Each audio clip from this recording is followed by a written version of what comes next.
జై శ్రీకృష్ణ. రుక్మిణి మాత పుస్తకంలో మనం అధ్యాయం 5 చేరుకున్నాము. ఇవాళ ఆ అధ్యాయాన్ని మనము చదువుకుందాం. అదేంటి అంటే కొత్త జీవితం.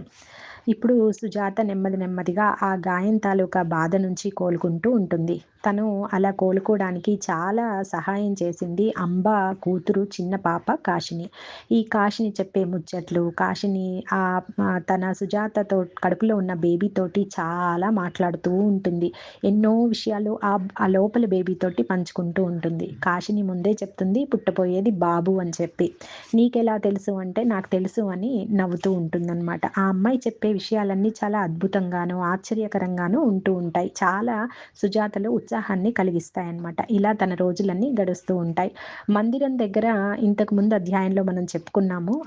ఆ యొక్క వాళ్ళందరూ ఉన్నటువంటి భవంతికి మధ్య భాగంలో పార్వతీమాత విగ్రహంతో ఒక చిన్న మందిరం ఉంటుంది. ఆ మందిరంలోనే మాత తాలూకా అంజలి అని చెప్పుకున్నాం, ఆధ్యాత్మిక మిత్రురాలు రుక్మిణి మాతకి. ఆవిడ కూడా ఈ భవంతుల్లో ఉన్నటువంటి ఆడవాళ్ళను, ఆ సంరక్షణ గృహంలో ఉన్నటువంటి ఆడవాళ్ళను చూడటానికి వస్తూ ఉంటారనమాట. అంజలి కూడా పోయినసారి వచ్చినప్పుడు అంజలి తనతో సుజాతతో మాట్లాడటం, వాళ్ళ అమ్మ ఏ పరిస్థితుల్లో వెళ్ళింది అవన్నీ వివరించి చెప్పడం, అదంతా మనం ముందు అధ్యాయంలో చూసాం. ఇప్పుడు ఒకసారి తను పునరాలోచనలో పడుతుంది సుజాత. అమ్మ ఇలాంటి పరిస్థితుల్లో వెళ్ళిపోయిందా? మహేందర్ అంత కష్టపెట్టాడా అమ్మని? అవును, నేను 2-3 సార్లు చూశాను. అమ్మ తను అభిప్రాయాన్ని వ్యక్తం చేసినప్పుడు అది అతనికి నచ్చనప్పుడు కొట్టేవాడంట ఆ మహేందర్ అనేవాడు వాళ్ళ అమ్మని. అలాంటి విషయాలన్నీ నేను చూశాను, గమనించాను. కానీ చిన్నతనం వల్ల నేనేం చేయలేకపోయాను. కానీ ఇంత పెద్దగా అమ్మని అక్కడున్న తన ఫ్యామిలీని వదిలేసి వెళ్ళిపోవాల్సినంత పెద్ద సమస్య తీసుకొస్తాడని అనుకోలేదు. అమ్మ ఎంత ఘర్షణకి లోనై ఉంటుందో అని చెప్పి, అయ్యో నేను తప్పుగా అర్థం చేసుకున్నాను. ఈ 13 సంవత్సరాలు నేను అమ్మని ఎంత తప్పుగా అర్థం చేసుకున్నాను అనుకుంటుంది. ఉద్ధవ్ ఉన్నప్పుడు ఎప్పుడు తను చెప్పేవాడనమాట, నేను ఎప్పుడు ప్రయత్నిస్తాను, మీ అమ్మ మీద ఉన్న కోపాన్ని నువ్వు వదిలేయి, ఆ కోపాన్ని నీలోంచి బయటికి పంపించేయి, ఆమె పరిస్థితిని నువ్వు అర్థం చేసుకో, ఆమెని నువ్వు ప్రేమగా అంగీకరించు తను చేసిన పనిని ఎప్పుడు చెప్పేవాడనమాట. ఇప్పుడు తను అది గుర్తొచ్చి అనుకుంటుంది పడుకొని, ఉద్ధవ్ నువ్వు నా మాట విను, నేను ఇక నుంచి నువ్వు చెప్పినట్టే నేను వింటున్నాను. ఈ క్షణం నేను అమ్మని ఇంకా నేను జడ్జి చెయ్యను, అమ్మని నేను అర్థం చేసుకున్నాను అని చెప్పి తను బాధపడుతుంది. నువ్వు ఇదే కదా కోరుకున్నావు, నువ్వు ఉన్నప్పుడు ఇంకెప్పుడు అమ్మ మీద కోపాన్ని నేను ఉంచుకోను నా హృదయంలో, నాకు ఇప్పుడు కోపం ఏమీ లేదు అని చెప్పి తను దాన్ని అంతా కూడా బయటికి రిలీజ్ చేస్తుంది. ఆ రోజు అంటే ఏదైనా సంఘటనని అర్థం చేసుకున్నప్పుడు ఒకలా కనిపిస్తుంది మనకి, అర్థం చేసుకోనప్పుడు దాని తాలూకా ఎఫెక్ట్ మన మీద ఎక్కువ పడుతూ ఉంటుంది. అలా తను తన పరిస్థితిని అంతా అర్థం చేసుకుని ఇప్పుడు తన లోపల ఉన్న క్రోధాన్నంతా తీసేసుకుందనమాట.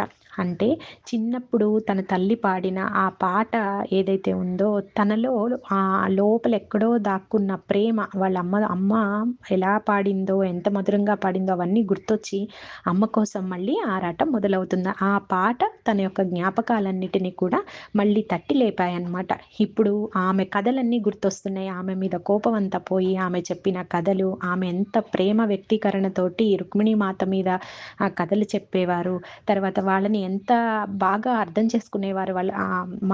తన మాలినిని అంటే ఇప్పుడు సుజాతని, అభిషేక్ని ఎంత దగ్గరగా ఆమె అక్కును చేర్చుకునే అన్ని విషయాలు చర్చించేది. ఇవన్నీ కూడా తనకి మళ్ళీ జ్ఞాపకంలోకి వచ్చి, ఇంత 13 సంవత్సరాలు నేను కోపం పడి అమ్మని నేను దూరం పెట్టుకున్నాను. అమ్మ ఈ 13 సంవత్సరాలు నా గురించి ఆలోచించుంటుంది. ఇప్పుడు నేను ఆలోచిస్తున్నాను, ఆమెను నేను ఇప్పుడు అనుకుంటున్నాను, మిస్ అవుతున్నాను. తను ఈ 13 సంవత్సరాలు నన్ను మిస్ అయింది కదా అని చెప్పి బాధపడుతుంది. ఏదో ఒక రకంగా అమ్మ అతని వల్ల ఎక్కువ ఇబ్బంది పడి ఉంటుంది మహీధర్ వల్ల, అందుకనే అమ్మ వెళ్ళిపోయి ఉంటుంది అని చెప్పి ఇప్పుడు తను అర్థం చేసుకుంటుందన్నమాట. అమ్మ చేసిన చిన్న హెల్ప్, ఆ చిన్న సహాయాన్నే గుర్తుపెట్టుకుని రుక్మిణి మాత ఎంత పెద్ద సహాయం చేస్తోంది అని తనను, ఎందుకు ఇంత పెద్ద సహాయాలు మాకు చేస్తున్నారు, మాకెందుకు ఇంత అండగా ఉంటున్నారు, నాకే ఎందుకు ఇంతలాగా పట్టించుకుంటున్నారు అనుకుంటుంది తను. కానీ తనకు అప్పుడు అర్థమైంది ఏంటంటే, ఈ భవంతిలో ఎన్నో వందల మంది మహిళల్ని తన హక్కును చేర్చుకుందని, అందరినీ అంతే ప్రేమగా చూస్తుందని తనకు అప్పుడు అర్థమై ఆశ్చర్యపోతుందన్నమాట. ఇంతమంది ఉన్నారు, ఉన్నారా? నాలాంటి వారు ఇంకా ఎంతోమంది ఉన్నారు. ఇంకా ఎంతో బాధల్లో ఉన్న వాళ్ళు ఉన్నారా అని ఆశ్చర్యపోతుంది. ఇక ఈ కాశిని ఎప్పుడు తన ప్రెగ్నెన్సీ లోపల ఉన్నటువంటి ఆ బాబుని పట్టుకుని ఎప్పుడు 24 గంటలు ఆ బాబుతో మాట్లాడుతూనే ఉంటుంది. ఎప్పుడు తను వాళ్ళ రూమ్‌లో ఇద్దరున్నట్టు ఫీల్ అవ్వదనమాట కాశిని. మనం నలుగురం అని చెప్తుంది.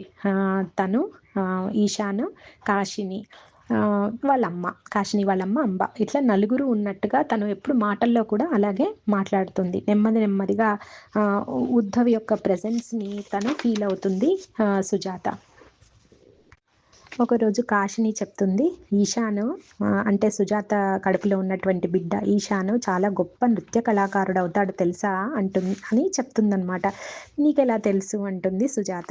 ఎందుకంటే గంధర్వులు వాణ్ణి ఆశీర్వాదం చేశారు అని చెప్పి ఆశీర్వాదం ఇచ్చారు అని చెప్పి ఆ అమ్మాయి అంటుందన్నమాట. ఎంత నమ్మకంతో చెప్తుందంటే ఇక మనం అందరం ఆశ్చర్యపోతాం అనమాట. అలా అంత నమ్మకంగా చెప్తుంది తను సుజాతకి. అప్పుడు సుజాత అంబని అడుగుతుంది, తనకి ఈ విషయాలన్నీ ఎలా తెలుసు అని. అప్పుడు అంబ నవ్వుతూ, నీకు ముందే చెప్పాను కదా, తను ఒక ప్రత్యేకమైన శిశువు, తను చెప్పే విషయాల్లో సగం విషయాలు తనకి ఎలా తెలుసో మనకు అర్థం కాదు అంటూ తను చెప్తుంది. ఒక సాధారణమైన బాలిక, అరుదైన దూరదృష్టి కలిగి ఉన్న బాలిక అని చెప్పి చెప్తుందనమాట. అప్పుడు తను అనుకుంటుంది, నా కొడుకు ఎంత అదృష్టవంతుడు, ఇంత మంచి స్నేహితురాలు, అద్భుతమైన స్నేహితురాలు వాడు పుట్టక ముందే వాడు తెచ్చుకున్నాడు అని చెప్పి తను అనుకుంటుందన్నమాట. అయితే ఒకరోజు ఇది ఇలా జరుగుతూ ఉంటే ఒక రోజున తను సుజాత అంబ దగ్గరకు వచ్చి అంటుందన్నమాట, ఇక్కడ నేను నీతో గదిని పంచుకోవడం నాకు కొంచెం బాధగా ఉంది. ఎందుకంటే నువ్వు చాలా గొప్ప క్షత్రియ కుటుంబం నుంచి వచ్చావట కదా, అక్కడ ఉన్నటువంటి మహిళ నాకు చెప్పింది, అలాంటి అంత గొప్ప పదవిలో ఉన్నారట, నారాయణి ఆర్మీ అంటారు. అంటే అక్కడ ఉన్నటువంటి సైన్యాన్ని, ఆ ద్వారకలో ఉన్న సైన్యాన్ని నారాయణి సైన్యం అని పిలుస్తారనమాట. అందులో ఒక ఉన్నతమైన పదవిలో ఉన్నటువంటి వాడట కదా నీ భర్త. నువ్వు క్షత్రియురాలు అయ్యుండి ఎంత సహనంగా నాకు ఇంత సేవ చేశావు, నీకు ఇంత దయ ఉంది, కానీ నాకు తెలీదు నువ్వు క్షత్రియురాలు అని. నేను వేరే వర్ణంకి చెందిన అమ్మాయిని, నాతో గది పంచుకున్నావు నువ్వు. నాకు తెలుసుంటే నేను నీ గదిలో ఉండేదాన్ని కాదు. ఇక్కడ చాలా మంది క్షత్రియులు వేరే గదుల్లో ఉంటున్నారు కదా అని చెప్పి తను అంటుందన్నమాట. అప్పుడు అంబ చెప్తుంది, ఇక్కడ అసలు నీకెవరు చెప్పారు, ఇక్కడ రుక్మిణీమాత నియమం పెట్టారు, వర్ణ భేదం ఇక్కడ లేదు, మనమంతా ఒకే కుటుంబంగా మనం ఉండాలి అని చెప్పి అంటూ, ఇక్కడ కొంతమంది ఆ నియమాన్ని ఉల్లంఘిస్తున్నారు, కానీ మనము అట్లా చేయకూడదు, నాకు అలాంటి భావాలు లేవు అని చెప్పి అంబ చెప్తుంది. నీ కుటుంబం గురించి కూడా అడిగిందా అంటే, అవును అడిగిందంటే, మరి నువ్వు చెప్పావా అంటే, నేను చెప్పలేదు అంటే, అప్పుడు తను అంటుంది, ఇక్కడంతా నువ్వు ఒకటే కుటుంబము, నువ్వు అలాంటివి ఏం పెట్టుకోకు, నాకు నీతో గదిని పంచుకోవడం చాలా సంతోషం ఇచ్చింది అని చెప్పి అంబ చెప్తుందనమాట. ఇవి చెప్తూ అంబ అంటుంది, అమ్మ రుక్మిణీమాత ఇంతమందిని ఇక్కడ ఉంచుకుని, అంతమందిని సంఘం నుంచి బహిష్కరించిన వాళ్ళు, వ్యతిరేకించబడ్డ వాళ్ళు, వదిలివేయబడ్డ వాళ్ళు, సంఘంలో గాయపడ్డ వాళ్ళు, అలాంటి మహిళలందరినీ ఇటువంటి ఈ సహాయం చేస్తూ ఇక్కడ పెట్టుకుని, ఈ భవంతిలో పెట్టుకుని ఎన్ని మాటలు పడుతోందో తెలుసా, ఎంత వ్యతిరేకత ఉందో తన మీద బయట నుంచి, అంటే తను మంచి పనే చేస్తోంది కదా అని చెప్పి తను అంటారనమాట సుజాత. అన్నప్పుడు మంచి పనే, కానీ వాళ్ళ కుటుంబాల్లో ఇలాంటి మళ్ళీ మూడో వ్యక్తిగా రుక్మిణీమాత జోక్యం చేసుకొని వాళ్ళకి ఆశ్రయం ఇవ్వడం, వర్ణ వ్యవస్థకి వ్యతిరేకించడం, వర్ణ వ్యవస్థని కూడా అమ్మ వ్యతిరేకించారు. ఇవన్నీ కూడా సంఘంలో ఉన్నటువంటి గొప్ప క్షత్రియులకి వాళ్ళకి ఇష్టం లేదు. ఇలాంటి పనులన్నీ కూడా వాళ్ళకి నచ్చక అమ్మ మీద ఎంతో, రుక్మిణీమాత మీద ఎంతో ఒత్తిడికి తీసుకొచ్చారు. ఆఖరికి వాళ్ళు, నా భర్త అయితే పై మంత్రులతో కూడా మాట్లాడి కృష్ణుడి వరకు దీన్ని తీసుకువెళ్ళారు, రాజు వరకు. అక్కడ కృష్ణుడి పైన కూడా వాళ్ళు ఒత్తిడి తీసుకొచ్చారు. మాత యొక్క స్వేచ్ఛని కొంత నిరోధించమని చెప్పి వారు కృష్ణుడిని కూడా అడిగారు. కానీ కృష్ణుడు మాత్రం దానికి ఆయన తల ఒగ్గలేదు. అది రుక్మిణీ మాతకి ఆయన ఎప్పుడు అండగా ఉంటారు. అది వాళ్ళ ఒప్పందం ప్రకారం జరిగింది. మనం ముందుగా చెప్పుకున్నాం కదా, మాత స్వేచ్ఛని కోరుకుంటారు. అది ముందుగానే కృష్ణుడికి తెలుసు. వారిద్దరూ వేరు కాదు కదా, వాళ్ళిద్దరికీ ఒకరి గురించి ఒకరికి తెలుసు కాబట్టి ఆయన జోక్యం చేసుకోలేదు. ఆయన ఎప్పుడు అండగానే ఉంటారు. ఆ మాతకి ఏది శ్రేయస్కరం అనిపించిందో దానికి ఆయన సహాయం చేస్తారు అని చెప్పి అంబ చెప్తుందనమాట. నువ్వు అలా వర్ణ వివక్షతో నువ్వు నన్ను అట్లా చూడొద్దు. ఈ గదికి రావడం అన్నది నాకు ఎంతో సంతోషాన్నిచ్చింది. ఎందుకంటే చూడు కాశిని ఎంత సంతోషంగా ఉందో. నీ కడుపులో నీ బిడ్డతో తనకొక బంధం ఏర్పడింది. ఆ బంధాన్ని చూస్తుంటే నాకు చాలా ఆనందంగా ఉంది అంటూ ఉద్విగ్నతతో తను కళ్ళల్లోంచి నీళ్ళొస్తాయన్నమాట. ఎందుకంటే తన కుటుంబంలో తన అన్నలతో కూడా అంతలాగా తను కలిసిపోలేదు. చాలా భయపడుతూ ఉండేది. మాతకు ఇవన్నీ తెలుసు. తను చాలా తక్కువ మాట్లాడే స్వభావం కలది కాశిని. ఎవరిలోనూ కలిసే అమ్మాయి కాదు. అందుకేనేమో మాత తన వ్యూహంలో భాగంగా మనందరినీ ఒక దగ్గరికి చేర్చారు. ఇప్పుడు చూడు కాశిని ఆపకుండా మాట్లాడుతోంది ఆ లోపలి బాబుతోటి అని చెప్పి నవ్వుతుందనమాట. అలా తన సంతోషాన్ని వ్యక్తం చేస్తుంది. అప్పుడు సుజాత మళ్ళీ ఆలోచనలో పడుతుంది. మాత వ్యూహమా? అంటే మనందరినీ ఒక్కచోట చేర్చడమా? మనందరి గురించి ఎంత ఆలోచిస్తోంది అంటూ ఆమె యొక్క దయ యొక్క లోతుల్లోకి చూడటానికి ప్రయత్నం చేస్తుంది. తనకి అది అందదనమాట. అట్లా మాత ఎందరినో ఆదుకుంటుంది కదా! ఎంత అదృష్టవంతులం మనమంతా అంటుంది అంబతోటి. ఓహో! నువ్వు కూడా ఇప్పటికి మాత అంటున్నావా? నీకు కూడా మాత అయిందా సంతోషం అంటూ అంబ సంతోషాన్ని వ్యక్తం చేస్తుంది. ఇలా వాళ్ళ కాలం గడుస్తూ ఉంటుంది. ఇంతలోకి సుజాత డెలివరీ టైం దగ్గర పడుతుంది. చాలా కష్టంగా రోజులు గడుస్తూ ఉంటాయి. 3 రోజులు తను పురిటి నొప్పులతోటి బాధపడుతుంది. ఆ తర్వాత ఒక మగ బిడ్డకి జన్మనిస్తుంది. అంబ తన చేతుల్లో తీసుకొని ఆ బిడ్డని చూసి సుజాత దగ్గరికి తీసుకొస్తుంది. ఆ బిడ్డని ఎత్తుకునే స్థితిలో కూడా తను ఉండదనమాట. చాలా నీరసించిపోతుంది. ఇంకా కాశీని ఆ బాబు చుట్టే తిరుగుతూ ఉంటుంది. ఆ బిడ్డ యొక్క ఆలన పాలన చాలా వరకుగా అంబ కాశినియే చూసుకుంటూ ఉంటారు. పాల అవసరం కోసమే తల్లి దగ్గరికి తీసుకొస్తారు. కానీ సుజాత ఆ బాబుని చూడాలని కానీ దగ్గరికి తీసుకోవాలని కానీ తనకు అనిపించదు. ఎందుకు అంటే తనకి ఉద్ధవ్ యొక్క లోటు బాగా ప్రస్ఫుటంగా కనిపిస్తూ ఉంటుంది. తనని ఫీల్ అవ్వదనమాట. ఆ టైంలో తన యొక్క ప్రెజెన్స్ అనుభూతికి రాదు తనకి. అప్పుడు తను చాలా లోపలంతా మళ్ళీ ఆందోళన స్టార్ట్ అవుతుంది. ఆ గాయం తాలూకా ఆందోళన అప్పుడు ఎలాగైతే తను అనుభవం చెందిందో అది మళ్ళీ మొదలు పెడుతున్నట్టుగా తను బాధపడుతుంది. అప్పుడు అంబ చెప్తుంది, ఒక్కసారి వీడిని చూడు, వీడు ఎంత అందంగా ఉన్నాడో, నీ దగ్గరికి తీసుకో ఒకసారి అంటే అప్పుడు తను అంటుంది, ఉద్ధవ్ కూడా చూస్తే ఎంత బాగుండు అని సుజాత అంటుంది. అప్పుడు అంబ అంటుంది, నువ్వు ఒక్కసారి కళ్ళు మూసుకొని హృదయంతో ఆలోచన చేయు, హృదయంతో అనుభూతి చెందడానికి నువ్వు ట్రై చేయు. ఉద్ధవ్ ఎక్కడో లేడు, అతను ఎప్పుడు చూస్తూనే ఉంటాడు. ఈ పాటికి చూసే ఉంటాడు మీ ఇద్దరిని. నీ పరిస్థితిని కూడా అర్థం చేసుకుంటాడు. నువ్వు ఒకసారి అలా అనుభూతి చెందు కళ్ళు మూసుకొని అని చెప్పి అంబ చెప్తుంది. ఇది ఇలా ఉంటే తను ఆ యొక్క శూన్యాన్ని అనుభూతి చెందుతూ కొంత ఆందోళనకి లోనవుతూ ఉంటుంది. ఒక రోజున ఎంత ఆవేదన పడో తను అలా పడుకున్నప్పుడు ప్రెగ్నెన్సీలో అప్పుడప్పుడు తను ఫీల్ అవుతూ ఉంటుంది. ప్రెగ్నెన్సీలో ఉన్నప్పుడు తన హస్బెండ్ని ఫీల్ అవ్వడము, తనతో మాట్లాడడము ఇదంతా కొంత కొంత జరుగుతూ ఉంటుంది. కానీ ఈ డెలివరీ టైంలో మళ్ళీ తనకి ఆ ఆందోళనలోకి వెళ్ళిపోయి తన యొక్క అనుభూతి ఆ ఉద్ధవి యొక్క అనుభూతిని తను అనుభూతి చెందలేదనమాట. మళ్ళీ శూన్యంగా తనకి అనిపిస్తుంది. అప్పుడు తను ఏం చేస్తుందంటే అప్పుడు తను ప్రార్థన చేస్తుంది. ఎవరికి అన్నది ప్రత్యేకంగా ఎవరి గురించి ఎవరికో కాదు, రుక్మిణి మాతకో సీతమ్మకో ఇట్లా ఎవరికని కాదు, తన ఆత్మ నుంచి ప్రేయర్ని ఆ విశ్వంలో కల ఊరికే చెప్తుందనమాట. ఏమనంటే ఒక్కసారి ఒక సూచన, నువ్వు ఉద్ధవు నువ్వు నీ బిడ్డని నన్ను చూస్తున్నాను అన్న ఒక సూచనని నాకు అందించవా, నాకు ఒక్కసారి అలాగా ఒక సూచనలాగా నాకు అందించు అని చెప్పి ప్రేయర్ చేస్తుంది. అది ఎవరికో కూడా తనకు తెలియదు. అలా ప్రార్థన జరిగిన తర్వాత కొన్ని వారాలకి తనకు ఒక చక్కటి స్వప్నం వస్తుంది. అందులో ఒక మంచి పూల తోటలో ఉద్ధవ్ కూర్చొని ఉంటాడు. ఆ బిడ్డ తన చేతిలో తీసుకొని ఉంటాడు. ఆహా! ఎంత అందమైన కొడుకుని కన్నానో చూడు అని చెప్పి చూపిస్తాడనమాట. చూడు మనం ఎంత అందమైన కొడుకుని కన్నామో అని చెప్పి చూపించి చాలా వాడిని దగ్గరకు తీసుకుంటాడు. తన చేతుల్లో తీసుకొని ఉంటాడనమాట. అప్పుడు తను అంటాడు, ఇంతలోకే తన స్వరం ఎందుకో కొంచెం తీవ్రంగా మారుతుంది ఉద్ధవ్‌ది.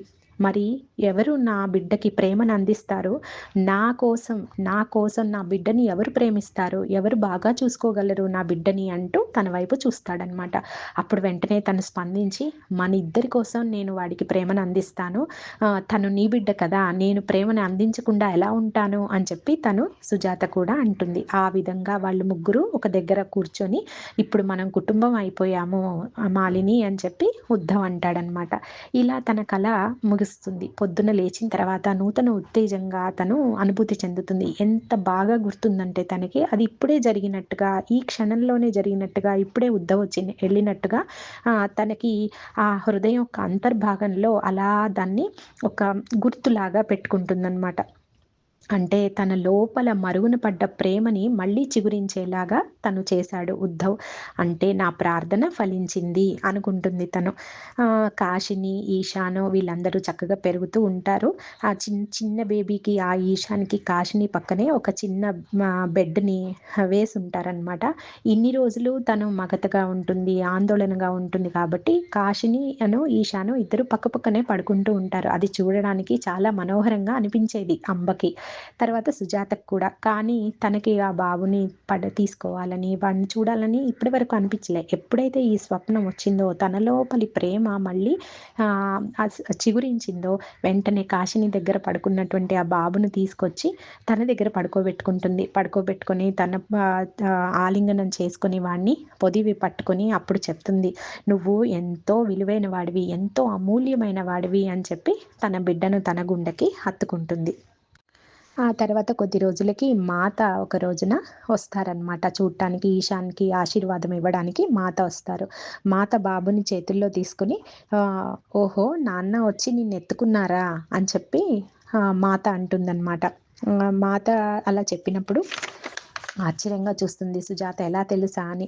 అప్పుడు ఆ బాబుతో మాత అంటారు, "నీకు నీ తండ్రి ప్రేమని నీకు జీవితం మొత్తం గుర్తుంచుకునేలాగా, జీవితానికి సరిపడా నీకు ఆ ప్రేమ నీకు ఎప్పుడు అనుకున్న అనుభూతికి అందేలాగా నేను నీకు ఉండేలా చేస్తాను" అంటూ తన కళ్ళు మూసుకొని తన చేతుల్ని ఆ బాబు యొక్క నుదురు మీద ఇలాగా స్పృశిస్తుందనమాట. ఇది జరుగుతుంది. అప్పుడు అంటుంది, ఇదంతా ఎలా చేస్తారో, ఎలా వాడికి గుర్తుంటుంది? అది కలలో జరిగిన విషయము కదా!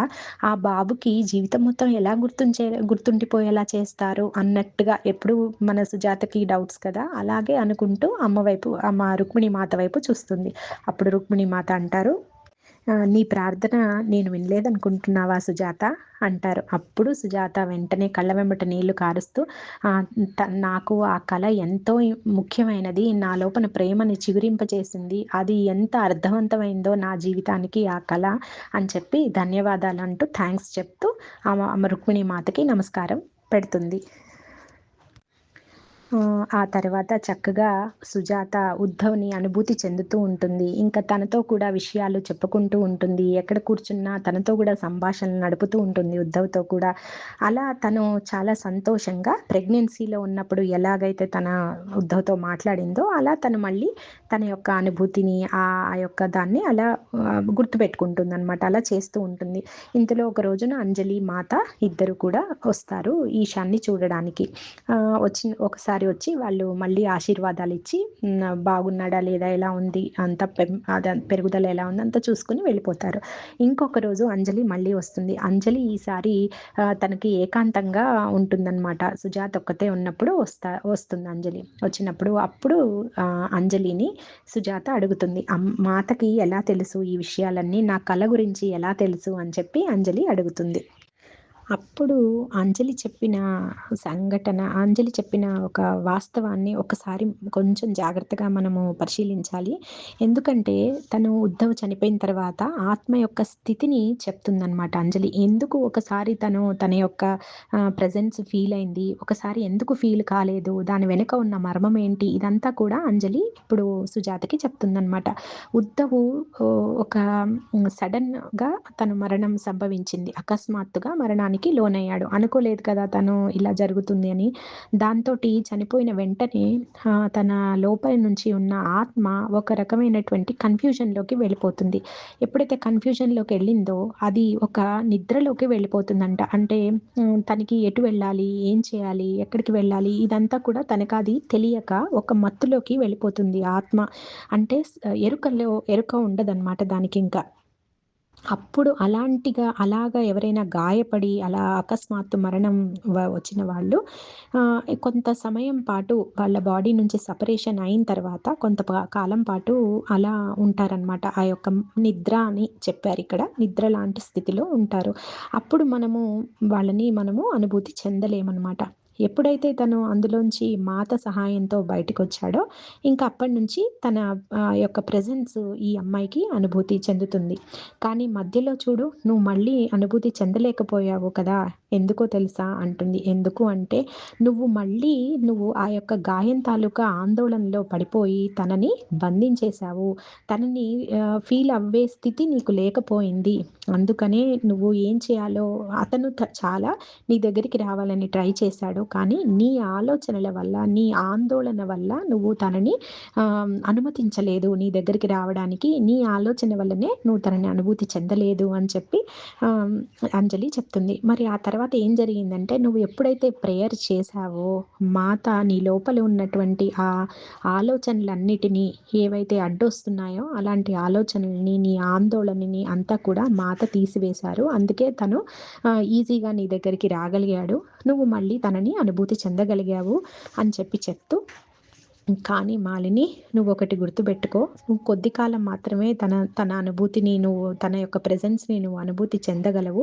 ఆ తర్వాత ఎలాగో తనని నువ్వు ఆహ్, ఆహ్, ఆ జ్ఞాపకాల్లోంచి నువ్వు పంపాలి. తన ప్రయాణం తనకు ఉంటుంది కదా! తనని నువ్వు రిలీజ్ చెయ్యాలి అని చెప్పి, నువ్వు అతన్ని పట్టుకొని ఉండొద్దు అని చెప్పి అంజలి తనకి సుజాతకి చెప్తుందనమాట. ఇప్పుడు మళ్ళీ ఇంకొక విషయం గురించి ఆందోళన ఉన్నట్టుగా సుజాతకు కనపడుతుంది. ఇప్పుడు బాబు పుట్టేసాడు కదా! మరి నేను ఇక్కడే ఉంటానా? నేను మళ్ళీ వేరే బయటికి నన్ను పంపిస్తారా? ఏంటి నా పరిస్థితి ఏంటి? నేనెక్కడ ఉండాలి? అని చెప్పి అన్నట్టుగా ఆహ్, ఆ యొక్క డౌట్‌ని మళ్ళీ అడుగుతుందనమాట అంజలి. మన సుజాత అంజలిని. అప్పుడు అంజలి చెప్తుంది ఏమనంటే ఇక్కడ నువ్వు ఉండవచ్చు. మాత నిన్ను ఇక్కడే ఉండమన్నారు. కొంచెం అతను పెద్ద కావాలి. ఈశాన్ కొంచెం పెద్దయ్యే వరకు నువ్వు దాని గురించి ఏమి ఆలోచించకు. ఇక్కడ నేను కాకుండా సుమతి అని ఒక ఆమె నీకు తెలుసా? నువ్వు కలిసావా? ఆమె దీని యొక్క బాధ్యతలన్నీ కూడా తను తీసుకుంటారింకా. నేను మాతతో పాటు వేరే పనిలో వెళ్ళాలి కాబట్టి సుమతికి ఈ బాధ్యతలన్నీ అప్పజెప్పాము. తను కూడా చాలా మంచి ఆవిడ. నువ్వు తనకి హెల్ప్ చేస్తా ఉండు. తనేదైనా పనుల్లో అని చెప్తా. నాకు కూడా మా రుక్మిణి మాత చేసిన దానికి రుణం తీర్చుకోవాలనుంది. నా వంతు సహాయం నేను చేయాలని నేను అనుకుంటున్నాను అని చెప్పి సుజాత అంటుంది. అలా రుణం తీర్చుకోవడం అంటూ ఏముండదు. నిజం మాట్లాడాలంటే మనము ఏమి ఇచ్చినా తన రుణం మనం తీర్చుకోలేము. కాకపోతే మన కృతజ్ఞతని మనము చూపించగలము. ఇంకొకరికి సేవ చేయడమే మాత కోరుకునేది. అందులోనే ఆమెకి సంతోషం మనం కలిగించవచ్చు. నువ్వు చిన్న చిన్న పనులు నీకు సుమతి అప్పగిస్తుంది. నువ్వు చెయ్యు అని చెప్పి సుజాతకి చెప్తుందనమాట. ఇది వాళ్ళిద్దరి మధ్య సంభాషణ జరుగుతుంది. ఇంకా అంజలి చెప్తుంది, "నాకు చాలా సంతోషంగా ఉంది సుజాత. అమ్మ దాన్నుంచి నిన్ను బయటికి లాగారు. నిన్ను ఒక ఉన్నత స్థితికి పంపించారు. ఒక కారు మేఘం లాంటి ఆ బాధ నుంచి నిన్ను ఉన్నతంగా పైకి ఇంకా కొంచెం మంచి స్థితిలోకి నిన్ను పంపించారు. ఇప్పుడు నువ్వు చాలా దివ్యంగా కనిపిస్తున్నావు తెలుసా? నువ్వు చాలా అందంగా, బ్రైట్‌గా కనిపిస్తున్నావు. ఇంతకు ముందు కన్నా. ఇప్పటికన్నా నీ మైండ్ కొంచెం బ్యాలెన్స్డ్‌గా ఉంటోంది కదా! నీ కొడుకు నీకు ఆ లోపల గాయపడిన ముక్కలైన హృదయాన్నంతా నీకు మళ్ళీ తను మంచిగా చేస్తాడు. తను మళ్ళీ నీకు స్ట్రెంత్ ఇస్తాడు" అన్నట్టుగా అంజలి చెప్తుందనమాట.